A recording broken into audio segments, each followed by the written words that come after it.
믿었던 도끼에 발등 찍힌다라는 말이 있죠. 잘 될 거라 믿어왔지만 오히려 그것이 나에게 하가 된다라는 의미죠. 오늘 말씀의 배경과도 연결됩니다. 고대 근동의 패권자인 애굽이 신흥강국 악수로부터 패하고 멸망하죠. 애굽을 신봉했던 주변 나라들은 하나같이 해를 당하게 됩니다. 본문은 애굽이 근동 패권을 장악한 아수르에 의해 함락되고 이 포로로 잡혀갈 것을 예언합니다. 하나님께서 이사야 선지자를 통해 애굽이 아수르에 멸망할 것을 예언한 것은 결국 남유다가 애굽을 의지하는 것이 얼마나 어리석은지를 깨닫게 하신 것이죠. 이스라엘 백성은 애굽이 강대한 국가인 아수르를 능히 견제하고 자신을 보호해 줄 것이라 믿고 의지했죠. 애굽은 아수르에 의해 패배하고 결국 망합니다. 하나님의 선민이라는 이스라엘이 애굽을 의지한다는 것이 아주 무지한 행동이죠. 유다는 오직 하나님만을 의지해야 했습니다. 그것이 진리죠. 또한 하나님의 신탁 경고를 신실하게 전한 이사야 선지자를 바라봅니다. 성도는 세상에 전할 메시지가 있죠. 그것이 저와 여러분의 사명입니다. 하나님의 꿈, 비전이죠. 바로 복음입니다. 복음의 유통자로서 온몸으로 살아내야죠. 이러한 내용을 가지고 본문을 중심으로 함께 은혜 나누겠습니다. 먼저 1절에 아수르의 사르곤 왕이 다르단을 아수로스도 보내매 그가 와서 아스도를 쳐서 취하던 해니라. 이 연이 주어진 시기가 주전 713년경이죠. 배경은 이렇습니다. 아수르의 사르곤 왕이 다르단 장군을 세워 아스돗을 함락시키게 합니다. 당시 패권을 장악한 그 아수르 왕 사르곤은 중동의 패권을 장악하고 있었습니다.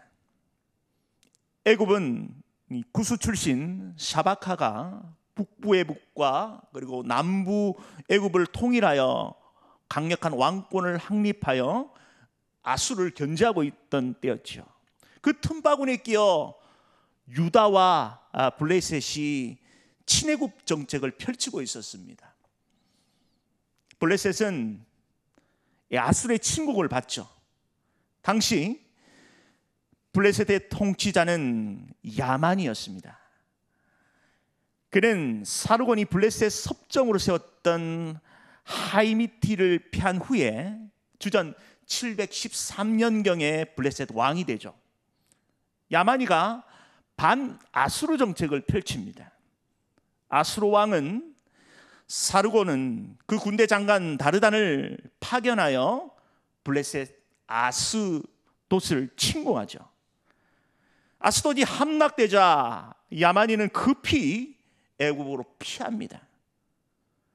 애굽 왕 샤바키의 도움을 요청한 것이죠. 샤바카는 아수르의 대군을 대파할 것이라는 허세를 부립니다. 자신이 방패막이 되겠다는 거죠. 그러나 정작 아수르가 애굽을 압박해오자 샤바카는 야만이를 아수르 왕 샤르곤에게 넘겨주고 말죠. 믿는 도끼에 발등이 찍힌 겁니다. 이런 역사적 사실을 통해 인간적 방편이 얼마나 어리석은지를 보게 됩니다. 우리의 신뢰의 대상은 오직 하나님이십니다. 이어서 2절에 그때에 여호와께서 아모스의 아들 이사야에게 말씀하여 이르시되 갈지어다 내 허리에서 배를 끄르고 내 발에서 실을 벗을지니라 하시매 그가 그대로 하여 벗은 몸과 벗은 발로 다니리라. 하나님께서 이사야 선지자에게 앞으로 될 일에 대해 상징적 행동을 하도록 하시죠.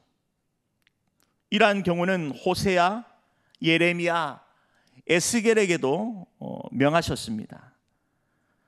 오세아는 북이스라엘이 하나님의 신앙을 버리고 우상을 섬기는 영적 간음을 돌이키기 위해 창부 고멜을 아내로 삼도록 하셨죠. 예레미야는 남유다의 교만함을 깨우치기 위해 배 허리띠를 유브라데 물속 틈바구니 속에 둔 후 그 썩은 것을 취하도록 했습니다. 에스겔은 예루살렘의 범죄에 대해 심판하기 위하여 날카로운 삭도로 자신의 머리털과 수염을 깎도록 하죠. 이처럼 하나님께서는 선지자를 통해 주로 입술로 선포하게 하셨지만 때로는 도저히 이해할 수 없는 그 상징적 행동으로 시그널을 주어 깨닫게 하시죠. 이사야는 당시 왕족 출신이고 품위와 권위가 있는 선지자였습니다. 그런 그에게 하나님께서 도무지 이해할 수 없는 그 상징적 행동을 하도록 명하신 겁니다. 벗은 몸과 벗은 신로 다녀라. 이는 전쟁 포로들이 이방 나라에 끌려 비참한 모습을 재현하는 것이죠. 벗은 몸과 벗은 발로 사람들 앞에 서는 것 얼마나 수치스러운 겁니까? 애굽이 패망하여 그 백성들이 노예로 끌려갈 것을 예시하고 있습니다. 우리가 진리의 말씀을 대할 때 이성적이고 합리적이면 따르기가 참 쉽죠. 그런데 오늘 이사야가 하나님께 받은 그 신탁의 시그널은 이해하기 어렵습니다. 우리는 나만의 기적 같은 치유 사건을 잘 알죠. 그가 당대 최고의 군대를 이끄는 아람의 군대 장관이었지만 치명적 약점이 있었습니다. 나병이죠. 지금은 여러 종류의 항생제를 함께 쓰는 병합용법으로 잘 치료하면 완쾌되죠. 하지만 고대 사회에는 치료제가 없는 불치병이었습니다. 그가 여정을 통해 한 선지자의 말을 들으면 나을 수 있다라는 이야기를 듣게 되죠. 엘리사 선지자입니다. 나만은 지푸라기로 담는 심정으로 군사와 마병을 이끌고 선지자의 집까지 찾아가집니다. 엘리사는 나만에게 이상한 요구를 합니다. 요단강 몸에 7번 담그라는 거죠. 그는 안수기도 좀 받겠구나라고 생각했습니다. 이 장군의 체면이 말이 아니죠. 분노하며 자리를 떠나려 했습니다. 하지만 수종한 그 행원들이 재차 권면하죠. 그는 요단강에 7번 몸을 담그자 나병이 깨끗하게 치유됩니다. 만약 그가 끝까지 고집을 부렸다면 이 기적의 주인공이 되지 못했겠죠. 물론 함께한 종들의 동료가 있었지만 결정적인 것은 결국 나만 자신이 한 것이죠. 바로 믿음의 구체적 행동인 것입니다. 이뿐만 아니라 성경에는 하나님께서 이해할 수 없는 방법으로 몰고 가실 때가 있습니다. 하나님의 방법과 세상의 방법은 일치할 때도 있지만 전혀 엉뚱한 방향으로 서로 대척점을 이룰 때가 있죠. 그때마다 우리는 어떤 선택을 하겠습니까? 언제나 하나님의 뜻과 방법을 따라가야 하는 것입니다. 사단은 우리의 믿음을 흔들어 놓죠. 우리의 생각과 마음을 결안해 하나님의 뜻과 방법에서 멀어지도록 합니다. 하나님께 초점 맞는 그 순종의 길은 분명하고 명확하게 우리에게 제시되어 있습니다. 바로 말씀 앞에 서는 것이죠. 성경의 길이 있고 답이 있습니다. 올해 대청 비전 4가지 중 이 구약 간통과 통독 잘 수행하고 계시는지요? 우리 옆에 분들과 함께 점검했으면 좋겠지만 우리 각자의 마음속에만 한번 답해 봅시다. 잘하고 있는지요? 늘 말씀을 가까이 해야 합니다. 성도는 진리의 말씀 한 권의 사람이 되어야 하는 것입니다. 바로 말씀에 대한 깊은 이해와 그 말씀의 친숙함과 그 말씀이 언제라도 내 머릿속에 마음속에 작용할 수 있도록 충분한 묵상과 또 그 말씀을 가까이 하는 삶을 살아야 하는 것입니다. 그래야 세상이 흔들리지 않죠. 그 진리의 깃발이 우리를 올바른 길로 인도할 수 있는 기초와 주춧돌이 된 것입니다. 계속해서 3절에 여호와께서 이르시되 나의 종 이사야가 3년 동안 벗은 몸과 벗은 발로 다니며 애국과 구수에 대하여 징조와 예표가 되었느니라. 하나님께서 이사야 선지자에게 이렇게 수치스러운 행동을 하게 하신 이유는 결국 유다가 애굽을 의지하지 않고 하나님 앞에 서기를 원하는 것입니다. 여기에서 3년이라는 기간을 소개하고 있습니다. 실제로는 36개월이 아닌 14개월을 가리킵니다. 주전 713년의 마지막 달로부터 시작해서 주전 711년 첫째 달까지 이사야가 이렇게 상징적 행동을 했다는 것이 그 신학자들의 지배적인 해석입니다. 개월 수는 14개월이지만 횟수로는 3년이 되죠. 서양식 계산은 14개월이지만 고대 근동의 계산법으로는 3년이 됩니다. 사실 이런 수치스러운 일을 무려 횟수로 3년 14개월 동안 했다는 것이 충격적인 것 아니겠습니까? 이처럼 이사야 선지자는 하나님 앞에 순종하죠. 도저히 이해할 수 없는 이름에도 불구하고 순종의 씨앗을 뿌렸습니다. 오래전 2001년도 흥성사의 출판사에 이재철 목사님이 쓴 청년아 울더라도 씨를 뿌려라 라는 책이 있죠. 그 내용은 이렇습니다. 옥토라 부르는 땅은 땅의 처지에서 보면 말할 수 없는 고통과 아픔을 겪은 땅이다. 곡괭이로 찍을 때마다, 호미로 파헤칠 때마다, 쟁기로 갈아엎을 때마다 그 땅은 찢기고 으스러지고 가루가 되는 그 고난과 그 고통을 감수해야만 했다. 그리고 그 고난의 결과로 30배, 60배, 100배의 결실을 수반하는 옥토가 된 것이다. 주님께서 귀담아 들으시라고 하신 그 의미가 바로 이것이다. 고난을 외면한 길가, 돌밭, 가시떨기는 여전히 그 모습 그대로 있을 뿐이다. 결실과는 전혀 무관한 채로 말이다. 오직 고난을 마다하지 않았던 그 땅만이 결실 맺는 좋은 땅이 된다.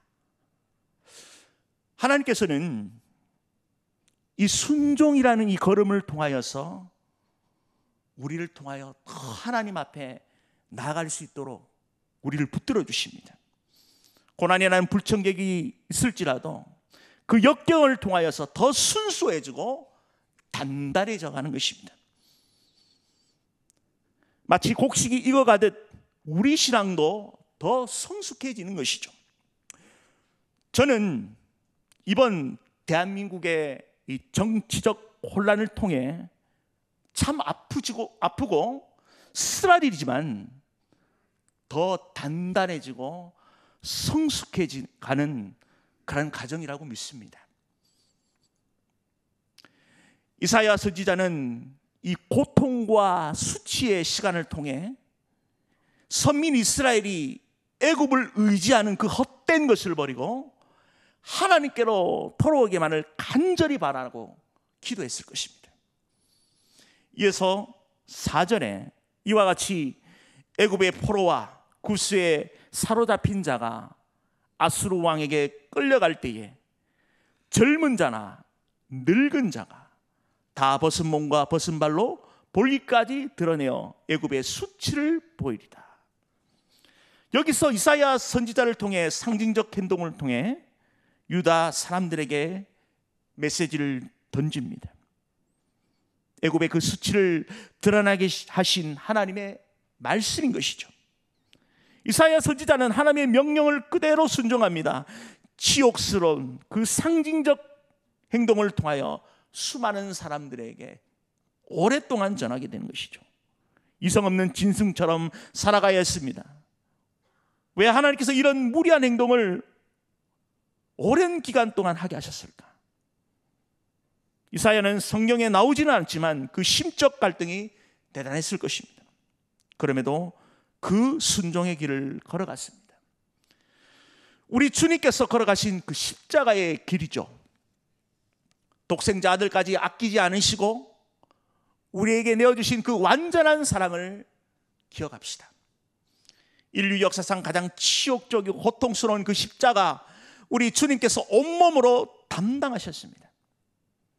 성도는 영원토록 주님의 그 십자가의 사랑을 반추하며 살아야 합니다. 나를 구원하신 그 위대한 십자가 사랑, 일평생 가슴에 담고 감사하고 전해야 될 사명이 있습니다. 바로 우리가 전해야 될 복음이지요. 이사야 선지자의 마음도 그래야 했지 않겠습니까? 도저히 감당할 수 없는 그 사명의 무게감으로 인해 피할 수 있으면 피하고 싶었겠죠. 그러나 그는 그 상징적 행위, 바로 하나님의 뜻을 묵묵하게 감당해 나갔습니다. 오늘 이사야 선지자의 그 순종, 우리 주님 걸어가신 그 십자가의 길을 깊이 묵상합시다. 우리가 가지 않으면, 우리가 외치지 않으면, 우리가 순종하지 않으면 안 되는 것들이 있죠. 바로 우리 각자의 사명인 것입니다. 누군가는 가겠지, 누군가는 외치겠지, 누군가는 하겠지가 아니라 누군가는 가야 하고, 누군가는 외쳐야 하고, 누군가는 해야 했기에 바로 나에게 맡긴 것입니다. 바로 우리에게 맡긴 것이죠. 하나님께서 우리에게 사명을 맡기신 이유는 분명한 것입니다. 우리가 할 수 있기 때문입니다. 할렐루야! 하나님 부르심 앞에 감사하며 순종합시다. 언제나 사명의 길은 그 감사와 기쁨과 만족이 있지만 때로는 처절하게 아프고 수치스럽고 쓰라릴 때가 있죠. 포기하고 싶을 때가 한두 번이 아니겠죠. 그러나 그 길 끝에는 우리 주님이 계십니다.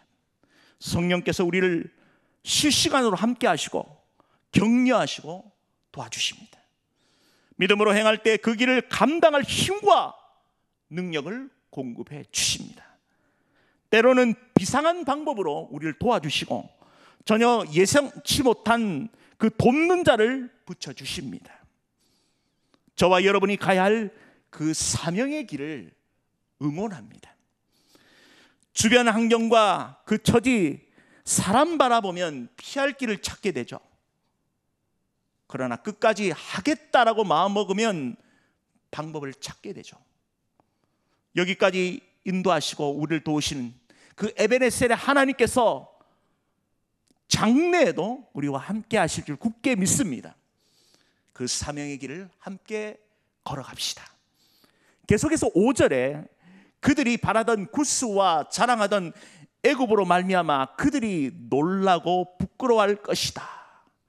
이는 1차적으로 애굽을 의지하는 그 나라들, 결국 충격과 그 실망감에 사로잡힌다는 것이죠.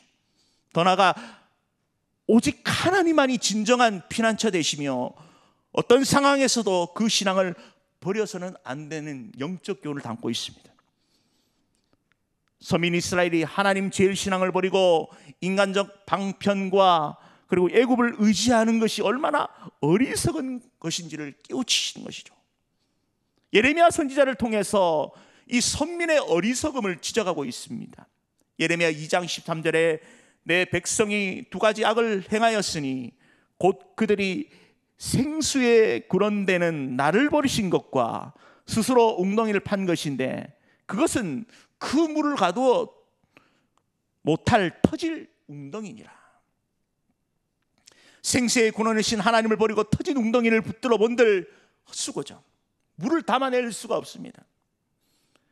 하나님과 그분의 말씀, 바로 언약, 그 시내산 언약을 통해서 이스라엘과 하나님은 특별한 관계에 있죠. 그러나 솔로몬 때부터 국제 정체를 강화한다는 그런 면목으로 이방 강국들과 외교를 시도합니다. 다른 열국과 외교하는 것이 잘못이 아닙니다. 필요하다면 다른 나라와 수교하고 역량을 넓혀 나가야죠. 문제는 하나님보다 더 의지하고 세상적 가치의 의미를 두는 것이 문제인 것이죠. 그 속에 우상과 음란한 문화까지 필요 없이 흡수해버린 것입니다. 바로 죄가 문제인 겁니다. 서민 이스라엘 결국 타락한 우상국가가 되죠. 생수의 근원 대신 하나님을 버리는 그 불신앙과 그 자신의 욕망을 채워줄 헛된 것들을 쫓아 불나방처럼 달라들죠. 결국 어떻게 됩니까?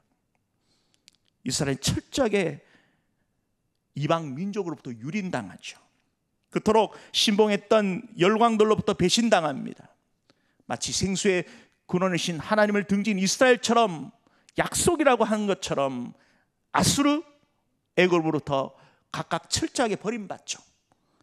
예레미야 2장 18절에 내가 살의 물기를 마시려고 애굽으로 가는 길에 있으면 어찌 됨이며 또 내가 그 강물을 마시려고 아스로 가는 길에 있으면 어찌 됨이냐. 아스로 간들, 애굽으로 간들 헛수고라는 것입니다. 성도가 하나님 아닌 말씀이 아닌 다른 길로 가다 보면 우리의 양심은 점점 더 영적으로 무뎌집니다. 하나님을 떠난 삶이 자유롭게 보이지만 결국 이스라엘이 경험했던 것처럼 터진 웅덩이를 파는 것과 같죠. 전도자는 고백합니다. 전도서 2장 17절에 해 아래서 하는 일들이 헛된 것이다. 생명과도 같은 지혜의 말씀이죠. 성도가 하나님과 그분의 말씀을 떠나 세상의 가치관을 쫓아 사는 그 수고와 노력이 터진 웅덩이를 파는 것과 같다는 것입니다. 헛수고입니다. 헛된 영광을 버리고 우리의 영원한 소망 대신 그 주님만을 바라보며 승리적 삶을 사는 성도님 되시길 축원드립니다. 6절에 그달에 이 해변 주민이 말하기를 우리가 믿던 나라 곧 우리가 아수르 왕에게서 벗어나기를 바라고 달려가서 도움을 구하던 나라가 이같이 되었은즉 우리가 어찌 능히 피하리요 하리라. 여기서 해변 주민은 1차적으로 블레셋 주민을 가리키죠. 또한 유다를 포함하고 있는 것입니다. 선민까지 포함하고 있는 것이죠. 우리가 어찌 피하리요? 아수르의 공격으로부터 피할 길이 없다는 그런 절망감에서 터져나온 함성이죠. 유다가 애굽의 패망을 목도하면서도 계속해서 애굽을 의지한다면 애굽과 동일한 비참한 운명에 처하게 될 것입니다. 선민이 갈 길은 하나입니다. 다른 대안이 없죠. 다른 길은 없습니다. 오직 하나님을 바라보는 것이죠. 우리의 시선이 하나님의 뜻과 일치해야 합니다. 그것이 바로 하나님의 꿈, 바로 비전의 사람이죠. 비전의 사람은 하나님이 보여주신 그림대로 따라가고 순종합니다. 요셉이 요셉 되게 하신 분은 요셉 자신이 아니라 바로 하나님이십니다. 하나님께서 요셉을 통하여 구렁텅이에도 빠지게 하시고 때로는 그 처절한 그런 고통 가운데 누명으로 생명의 위협까지 받았던 것입니다. 그럼에도 불구하고 결국 하나님의 오른손에 붙잡혀 능력의 장중 가운데 쓰임받게 된 것입니다. 그 인생의 주체가 요셉이 아니라 바로 하나님께서 하신 것이죠. 비전은 내 꿈이 아닙니다. 바로 하나님의 꿈이죠. 하나님께서 나에게 보여주신 그 꿈을 향하여 맞춰가는 것입니다. 하나님께서 나에게 입혀주신 그 옷을 내가 맞춰 나가는 것입니다. 하나님께서 디자인하신 그 옷을 내가 스스로 재단해 가는 그 과정이 때로는 불편하고 힘든 과정이겠죠. 그렇지만 순종하다 보면 어느새 맞춤업처럼 하나님의 꿈에 맞춰드리는 사람이 되는 것입니다. 할렐루야. 저와 여러분은 이러한 하나님의 비전을 꿈고 하나님의 영광이 되고 사람들에게 복의 통로로 쓰임받기를 우리는 믿음 가운데 서야 하는 것입니다. 저와 여러분은 하나님의 꿈을 그리며 사는 축복의 마중물로서 이 시대에 쓰임받는 하나님의 자녀가 되기를 축원드립니다. 말씀을 맺겠습니다. 오늘 이사야 선지자를 통해 주신 그 신탁의 말씀이 우리에게 울림이 됩니다. 상징적 행위를 통해 선민에게 경고하시죠. 썩은 동아줄 붙잡지 말라는 것입니다. 애굽이 아니라 하나님을 더 붙잡아야 한다는 것이죠.